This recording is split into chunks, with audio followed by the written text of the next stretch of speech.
ያዩት በእናት ምን አይነት ፍቅረኛ ነው ያለ? ምን አደረገች? ከብዙ ሰዎች ጋር ነው የምትሆነው። ምንም የማትሆን ፍቅረኛ ነው ያለ። ብቻ ያን ፍቅረኛሽን ይጠበቅሽ ባሉን አልገባኝም። ሚኮ ነው ሚኪያስ ስሙን ዲያብሎስ ይጥራውና እሱን ይጠበቅሽ ነው። ስለኔ ሚኮ እንዳይሆን የምታወራው ይሄ ሴታ ሴት የሆነ ባልሽ ማይገኝበት ቦታ የለም። ማይገኝበት ቦታ ወደሽ ነው ግን በዛ ላይ አሁን ራሱ ከአንዷ ጋር ተቃቅፈው ምናምን ሲሄዱ ነው ያዩዋቸው እና ምንም የማይሆንሽ ልጅ ምንም በል አንተ ከሰሙክ ብዙ ታወራለህ። ሁለተኛ ስለሱ እኔ ጋር መተህ እንዳታወራሽ።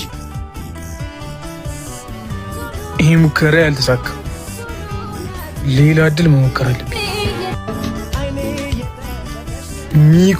ሚኮ ይላል። በእናትሽ እንዴት ነሽ? አለው እግዚአብሔር ይመስገን።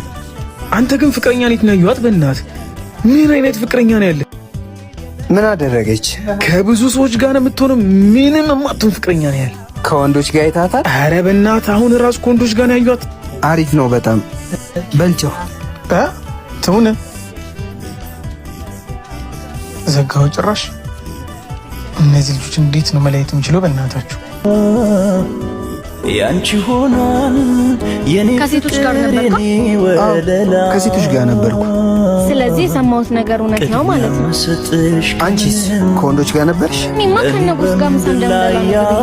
ስለዚህ የሰማሁት ነገር እውነት ነው ማለት ነው። በሱ ቤት አጣልቶን ሞቷል። አው አጣልቶናል፣ ተሳክቶለታል። መልካም ህይወት ይሁንልሽ።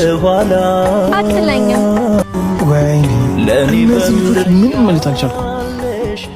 ሌላ ፕላን መፈለግ አለብኝ አሁን።